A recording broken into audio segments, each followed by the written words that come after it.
بسم اللہ الرحمن الرحیم۔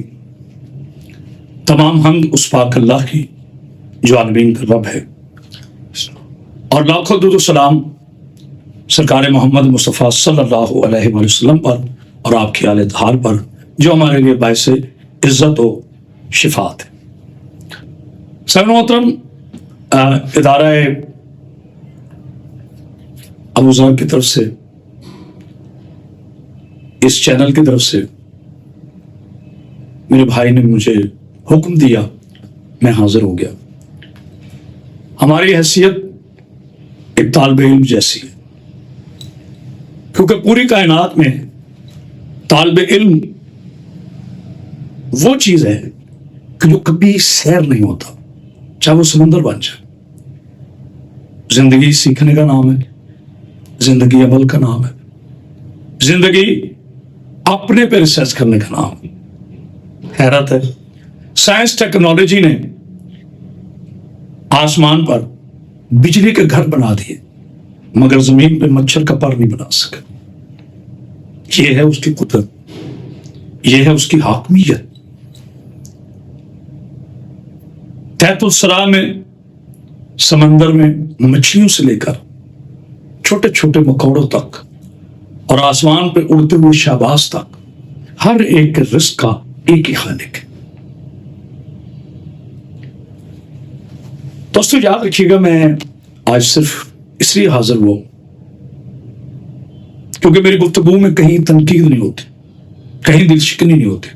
ہم اس نبی کریم صلی اللہ علیہ وآلہ وسلم کے ماننے والے ہیں کہ جس نے بت شکنی کی ہے، دل شکنی نہیں کی۔ میرے نبی کی سیرت، میرے نبی پاک صلی اللہ علیہ وآلہ وسلم کی حیات طیبہ، اس سے سیکھنا ہے مسلمان کو۔ خدا کی عزت کی قسم، مجھے کسی نے سوال کیا تھا، اس نے کہا کرامت عباس، آپ لوگ کہتے ہیں کہ قرآن کی روح سے جناب پاک محمد مصطفیٰ صلی اللہ علیہ وآلہ وسلم تخلیق آدم سے پہلے بھی تھے، تو پھر 40 سال کے بعد نبوت کا اعلان کیوں ہوا؟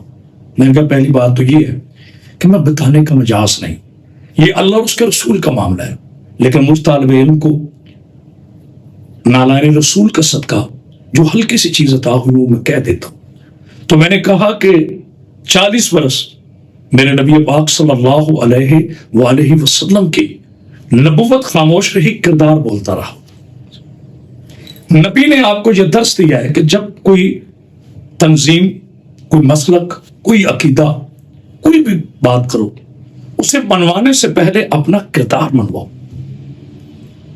گفتار کے غازی بن تو گئے، کردار کے غازی بن نہ سکے۔ من اپنا پرانا پاپی ہے، پرسوں سے نمازی بن نہ سکے۔ بات یہ ہے کہ گفتار میں ہم نے پہاڑ کھود دیے، آسمان کے سینے چاک کر دیے، ستاروں سے آگے جہاں اور بھی ہے، یہ سب گفتار کے معجزے ہیں۔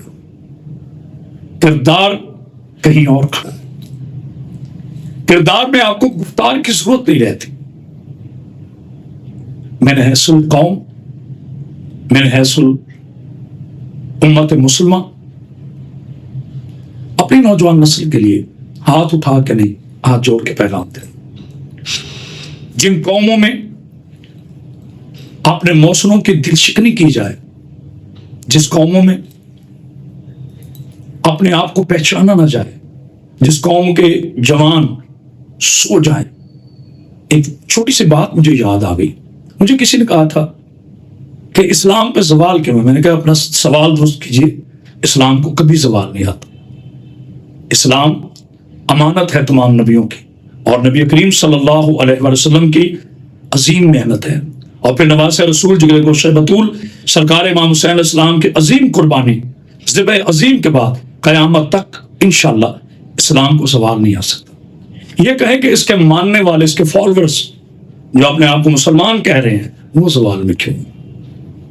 میں ہاتھ اٹھا کے نہیں، ہاتھ جوڑ کے کہوں گا۔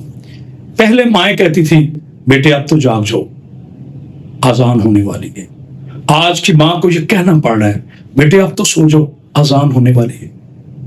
اذان پہ جگانے والی مائیں جب اذان پہ بچوں کو سلائیں گی تو نتیجہ سامنے ہوگا۔ کوئی کہتا ہے لوگوں کو آج تک یہ سمجھ نہیں آ رہی کہ وہ فرقے پہ چل رہا ہے یا دین پہ. کوئی کہتا ہے شیعہ فوت ہو گیا، کوئی کہتا ہے سنی قتل ہو گیا، کوئی کہتا ہے دیوبندی قتل ہو گیا، کوئی کہتا ہے اہل تشیع قتل ہو گیا. میں کہتا ہوں پاک رسول کا امتی شہید ہو. خدا کی عزت کی قسم ہے، میرے آقا محمد مصطفیٰ صلی اللہ علیہ وسلم نے اپنی نبوت کا سب سے خوبصورت معجزہ یہ ہے کہ دشمنان خدا سے، دشمنان اخلاق سے، انسانیت سے دور، حیوانوں جیسی زندگی گزارنے والے معاشرے سے اپنی صداقت بنوائی. آج کیا حال ہے؟ آج ہم کہاں پہ کھڑے ہیں؟ آج میں بات کہا کرتا ہوں کہ جتنا بڑا جرم قرآن جلانا ہے اس سے بڑا جرم قرآن بھلانا ہے. ہم آج قرآن کے جلنے پر احتجاج تو کر رہے اور کرنا چاہیے، ہر مسلمان پہ فرض ہے. اللہ کی پاک کتاب کے جو توہین کرے وہ قابل معافی نہیں ہے. لیکن آج قرآن کے جلنے پر اتنی جذبات میں آنے والی قوم یہ کیوں نہیں سوچتی کہ ہم نے قرآن کو کہیں بلایا تو نہیں؟ اگر ہم اللہ کے پاکیزہ قرآن، نبی پاک صلی اللہ علیہ وسلم کے سینے پہ نازل ہونے والی پاکیزہ کتاب سے رابطہ رکھتے، یقین کریں آج تذلیل نہ ہوتی، آج امت پیڑوں کی طرح بکھری نہ ہوتی، آج ہر کوئی اپنے آپ کو جنت اور دوسرے کے دوزخ کے فتوے نہ دیتا، آج ہر کوئی اپنے آپ کو مسلمان اور دوسرے مسلمان بھائی کو کافر نہ کہتا. نہیں دوستو، ہم ڈی ٹریک ہو چکے ہیں. ہمارے پاس اللہ، اس کے رسول، قرآن، یہ سب گفتار میں ہیں، کاش کردار میں قرآن کو اپنائے. آج جس مسلک میں بھی آپ دیکھیں، میرا ہرگز مقصد کسی کو ہیج کرنا نہیں ہے. جس مسلک میں آپ دیکھیں کیا ہو رہا ہے، اللہ اکبر، پیٹ کی جنگ لڑی جا رہی، جیبیں بھرنے کی طرف دھیان ہے.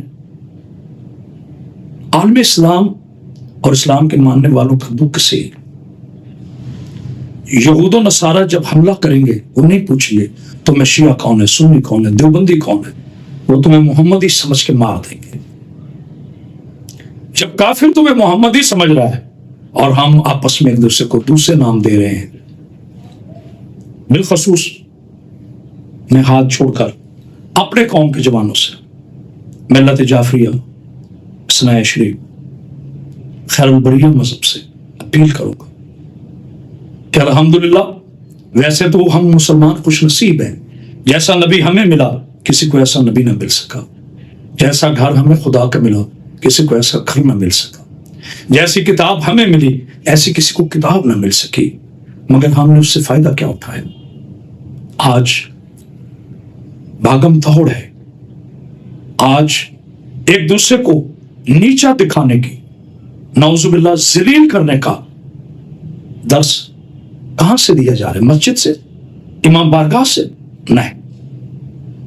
ایک قوم بنے، اکٹھے ہو جائیں، دوسروں کو عزت دینا سیکھیں. یقین کریں دنیا آپ کے قدموں میں ہوگی. مجھے میرے مولا امیر علیہ السلام کا ارشاد پاک یاد آ گیا. سرکار فرماتے ہیں کہ پوری دنیا تیرے فائدے کے لیے تمہیں نہیں چاہتی، اپنے فائدے کے لیے چاہتی ہے. ایک میرا اللہ ہے جو تمہیں تیرے فائدے کے لیے چاہتا ہے. یہ زندگی جس کو ہم کھلاتے ہیں، پلاتے ہیں، جس کے ناز نخرے اٹھاتے ہیں، یہ کوٹھیاں، یہ بنگلے، یہ گاڑیاں سب کے سب ختم ہو جائیں گی. آخر میں قبر، اور اس قبر کے اندر تم نے جانا ہے، میں نے جانا ہے، ہم نے حساب دینا.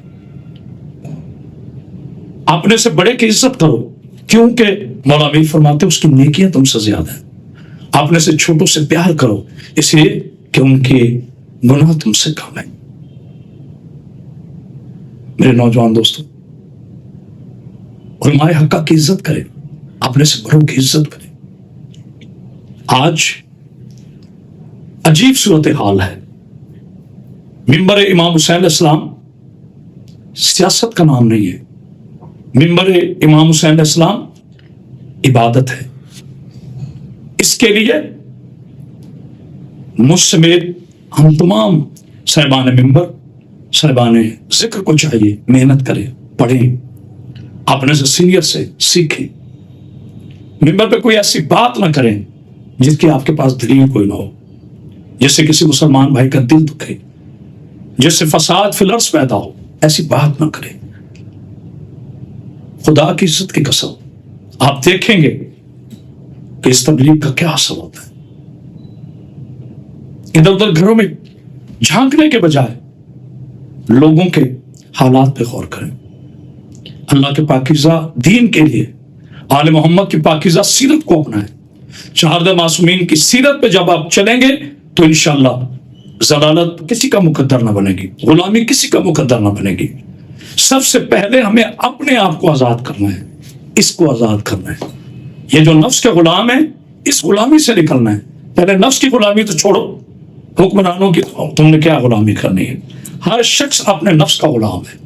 جب نفس سے آزاد ہو جاؤ گے تو پھر دیکھنا پوری دنیا تمہاری ہو جائے گی۔